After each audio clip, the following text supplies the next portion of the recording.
तो आपको बता दें कि भाजपा की 5वीं लिस्ट जो है वो जारी कर दी गई है, जिसमें कई जो नाम हैं वो शामिल किए गए हैं। कुछ नाम ऐसे हैं जिनका पहले से आकलन किया गया था कि इन्हें ही टिकट मिलेगा, और कुछ नाम ऐसे हैं जो बेहद चौंकाने वाले भी रहे हैं। भारतीय जनता पार्टी 21 अक्टूबर को अपनी 5वीं सूची जारी कर चुकी है, जिसमें बालाघाट विधानसभा से भारी मंथन के बाद पार्टी ने मंत्री पुत्री मौसम पर भरोसा जताया।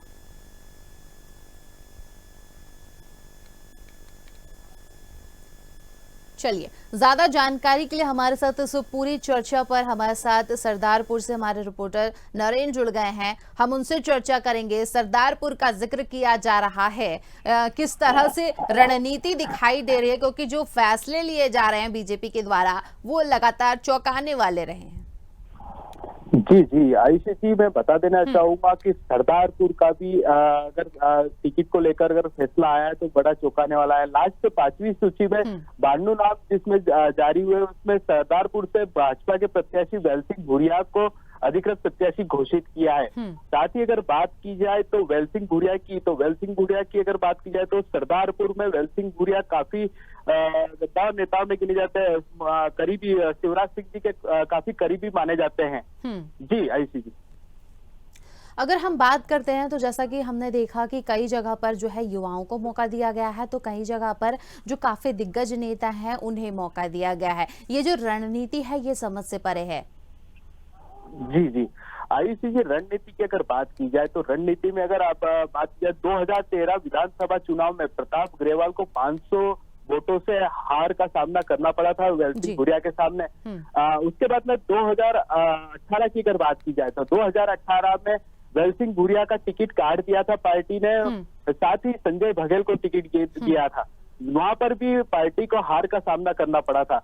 अब फिर वापस से 2023 में जो 5वें नंबर की जो सूची आई है उसमें भाजपा ने फिर वापस से वेल सिंह भूरिया पर विश्वास जताया है। कहीं ना कहीं अगर देखा जाए तो राजनीति समीकरण कहीं ना कहीं बिठाए गए हैं, उसको लेकर ही वापस से टिकट दिया गया है वेल सिंह भूरिया को। बिल्कुल, होशंगाबाद में जैसा हमने देखा कि भाई भाई का प्रतिद्वंदी नजर आएगा। भिंड की अगर हम यहाँ पर जिक्र कर लेते हैं, भिंड की अगर हम बात करते हैं तो नरेंद्र सिंह कुशवाहा को मौका मिला है, 5 बार प्रत्याशी रह चुके हैं, लिहाजा हम कह सकते हैं कि जनता जो है वो लगातार उनके साथ होगी। ये एक बड़ी वजह है जिसकी वजह से दोबारा उन्हें मौका मिला है, क्योंकि 5 बार प्रत्याशी बनना वाकई अपने आप में इस बात का प्रमाण है कि जनता के बीच कितनी प्रखर छवि है उनकी। जी जी, अब भिंड की अगर बात कर रहे हैं तो वहां पर अगर 5वीं बार अगर पार्टी ने टिकट दिया है तो कहीं ना कहीं पार्टी को मजबूती दिलाने के लिए ही उसको टिकट दिया गया है, ताकि क्या है कि आने वाले विधानसभा चुनाव में बीजेपी अपनी सरकार बना सके। उसको लेकर भी कहीं ना कहीं टिकट सोच समझकर सब दूर दिए गए हैं। जी आईसीसी, बिल्कुल, देखिए ये जो राजनीतिक समीकरण है हम इसको समझने की कोशिश करेंगे, चर्चा करेंगे इस पर। जिस तरीके से हम बात कर रहे हैं 2003 के बाद से कोई भी पार्टी को लगातार 2 बार चुनाव में जीत हासिल नहीं हुई। 2003 में बीजेपी के नरेंद्र कुशवाहा ने जीत दर्ज की। इसके बाद 2008 में इस सीट से कांग्रेस के राकेश चौधरी, 2013 में फिर बीजेपी के नरेंद्र कुशवाहा और साल 2018 में बीएसपी के संजीव कुशवाहा ने जीत हासिल की थी। संजीव कुशवाहा के लिए जो लड़ाई है वो भी इस वक्त बड़ी ही दिलचस्प रही है, क्योंकि उनका क्रिमिनल रिकॉर्ड जो है वो इसकी वजह माना गया। विधानसभा सीटों के लिए 17 नवंबर को चुनाव होने वाले हैं। 230 सीटों में से 228 के लिए बीजेपी और 229 सीट के लिए कांग्रेस ने अपने अपने उम्मीदवारों के नाम के ऐलान कर दिए हैं। जनता के बीच की रिपोर्ट की अगर हम बात करें, क्योंकि सरदारपुर में आप ज्यादा एक्टिव रहते हैं, आप करीब से जानते हैं कि वहां की जनता के क्या रुझान हैं इस वक्त। अगर हम देखें तो जनता वो कौन से ऐसे मुद्दे हैं जिनको लेकर घेरती सरकार को नजर आ रही है, क्योंकि हमने देखा है कि जनता से जब इस बात का हम प्रमाण लेने गए, हमने उनसे चर्चा की, तो ज्यादातर रुझान एक जैसे आए। वो रुझान ये था कि ना तो कांग्रेस पर भरोसा है और ना ही बीजेपी पर भरोसा है, लेकिन बीजेपी के अलावा हमारे पास कोई ऑप्शन नहीं है, इसलिए कांग्रेस को देखती है जनता, ऐसा जनता का कहना है। आपको क्या लगता है, सरदारपुर में क्या यही हालात है? जी आईसीसी पे बता देना चाहूंगा कि सरदारपुर की अगर बात की जाए, सरदारपुर किसानी बहुल्य क्षेत्र है। यहाँ पर किसान अधिक मात्रा में, किसानों को लेकर भी लगातार सरकार नए नए कदम उठा रही थी। जैसे अगर बात की जाए फसलों की, तो यहाँ पर गेहूं, चना, मक्का, सोयाबीन जैसी फसलें उत्पादन होती है, लहसुन, प्याज जैसी भी, उनको लेकर, भाव को लेकर भी किसानों को लेकर यहाँ पर हमेशा चिंताएं बनाई रहती है। अगर किसानों की अगर बात की जाए, किसान जिस पक्ष में मतदान करेंगे उस पक्ष में सरकार बनना है, क्योंकि किसान ही, अन्नदाता ही हमारी जो भारत है वो चलाता है। कुल मिलाकर अगर देखा जाए तो किसान खुश होना चाहिए। सरदारपुर की अगर बात की जाए तो सरदारपुर में मतदाताओं की अगर बात की जाए तो सरदारपुर में युवा मतदाता, साथ ही अगर देखा जाए तो आदिवासी बहुल्य क्षेत्र है यहाँ पर। कहीं ना कहीं पलायन देखा गया, निश्चित तौर पर सरदारपुर से पलायन होता हुआ दिखता है, क्योंकि उद्योग नहीं डलने के कारण यहाँ के लोग सभी गुजरात के लिए जाते हैं यहाँ पे। जी आयुषी जी। बिल्कुल, अगर हम बात करें तो राजनीति गलियारों में इस वक्त जो सबसे ज़्यादा चर्चा हो रही है वो ये है कि 3 मंत्रियों के टिकट काटे गए हैं। भली भांति आप भी वाकिफ होंगे कि किन 3 मंत्रियों का हम यहाँ पर जिक्र कर रहे हैं, यानी कि गौरीशंकर बिसेन और सिंधिया फैमिली की अगर हम बात करें तो सिंधिया फैमिली जो है वो इस वक्त चुनाव से दूर नजर आ रही है। क्या ये राजनीतिक दबाव था या वाकई अपनी खुद की मर्जी की वजह से सिंधिया परिवार दूर नजर आ रहा है? जी, आपको बता देता हूँ आयुषी जी के साथ ही बहुत सारों के टिकट कटे हैं, उनको नाराजगी, जैसे अगर धार जिले की अगर बात की जाए तो धार जिले में कल की लिस्ट में 3 नाम आए हैं। यहाँ पर सबसे पहले विक्रम मीना वर्मा का नाम जो आया, मतलब मीना वर्मा जी का, साथ ही गोपाल कन्नौज के लड़के जाकि उनको जो कि 26 वर्ष के ही है, उनको पार्टी ने टिकट दिया। वहां पर पूर्व मंत्री जो कि महिला बाल विकास में अपनी कह सकते हैं रंजना जी बघेल, उनका टिकट काटा है। कहीं ना कहीं देखा जाए तो पार्टी ने रणनीति बनाकर ही यहाँ पर सभी को टिकट दिया है कि सबसे ज्यादा सीटें निकलना चाहिए, फिर सरकार बनना चाहिए। कुल मिला के देखा जाए समीकरणों की, तो ये सभी समीकरण बिठाकर ही कई के टिकट काटे हैं और कई के टिकट नए को टिकट दिया है, नए को मौका दिया है। बिल्कुल, रंज और आक्रोश दोनों पर जिक्र के जिस तरह से आपने किया, तो इस पर अगर हम बात करें तो जिस तरीके से हम देख रहे हैं कि जो बीजेपी के प्रदेश अध्यक्ष हैं विष्णुदत्त शर्मा, उनका विरोध किया गया। पार्टी के कई कार्यकर्ता ऐसे हैं जिन्होंने विरोध किया है। टिकट को लेकर पार्टी के अंदर अंतर्कलह कुछ ज्यादा नजर आ रही है, क्योंकि अब अंतर्कलह सड़कों तक दिख रही है। जी, आपको बता देता हूँ आयुषी जी, कांग्रेस की भी बात की जाए, कांग्रेस और बीजेपी दोनों में ही इस प्रकार की वीडियो जो सामने आ रहे हैं, कुल मिला के अगर देखा जाए तो राजनीतिक गलियारों में कहीं ना कहीं जिनको टिकट नहीं मिला है वो निश्चित तौर पर नाराज है। नाराज होने के साथ साथ वह पार्टी छोड़ने की भी बात कहते हैं। अगर बात की जाए धार की, तो धार में कुलदीप बुंदेला ने भी कल प्रेस वार्ता की। साथ ही बदनावर की बात की जाए, टिंकू बना जो है जिनको टिकट मांगा था, उनने भी पार्टी छोड़ने की बात कही। साथ ही अगर बात की जाए सरदारपुर की, तो सरदारपुर में अभी तक इस प्रकार का कोई मामला सामने नहीं आया है कि ना वेल सिंह का विरोध है, ना प्रताप ग्रेवाल का विरोध है, दोनों का विरोध नहीं है। जी आयुषी जी।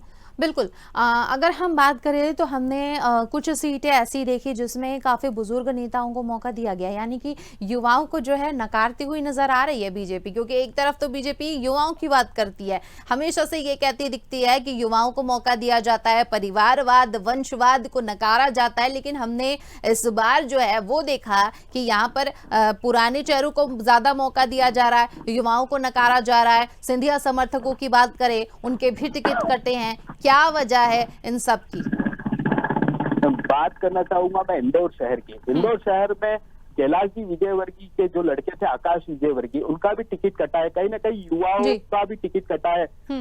देखा जाए तो भाजपा ने रणनीति इस बार ऐसी बनाई है कि जो बुजुर्ग थे, जो केंद्रीय मंत्री थे, साथ ही बीजेपी के बड़े पार्टी के गद्दावर नेताओं में गिने जाते हैं, उनको टिकट भाजपा ने दिया। कहीं ना कहीं देखा जाए तो भाजपा में भी देखा जाए तो कुल मिला के अगर सरकार बनाना है, इसलिए उनको कहीं ना कहीं चिंता सताने लगी थी। साथ ही सरदारपुर की बात की जाए तो सरदारपुर में जयेश ने भी अपना कैंडिडेट यहाँ पर उतारा है राजेंद्र कामड़ के रूप में। युवा चेहरा है। साथ ही अगर बात की जाए तो तीनों युवा चेहरे ही है। वेल सिंह की बात की जाए तो वेल सिंह भी युवा है, साथ ही प्रताप ग्रेवाल भी युवा है। मतलब कुल मिला के अगर देखा जाए तो सरदारपुर की अगर समीकरणों की बात की जाए तो अभी कहना जल्दबाजी होगी, क्योंकि विधानसभा चुनाव ये तो 17 तारीख को मतदान ही तय कर पाएंगे किसकी सरकार बनना है और किसको विधायक चुनना है। बिल्कुल, चलिए तो यहाँ जी पर इस आयुषी पूरी जी। जानकारी के लिए जुड़ने के लिए बहुत-बहुत धन्यवाद। हमारे साथ सरदारपुर से संवाददाता नरेंद्र पवार जुड़े हुए थे, जिन्होंने बताया कि किस तरह से राजनीतिक समीकरण जो है वो उथल-पुथल की स्थिति में नजर आ रहा है। 5वीं लिस्ट जो है वो जारी हो गई है, जिसके ऊपर हम आज मंथन कर रहे हैं। आपको बता दें कि 5वीं लिस्ट में कई चौंकाने वाले नामों की घोषणा की गई है।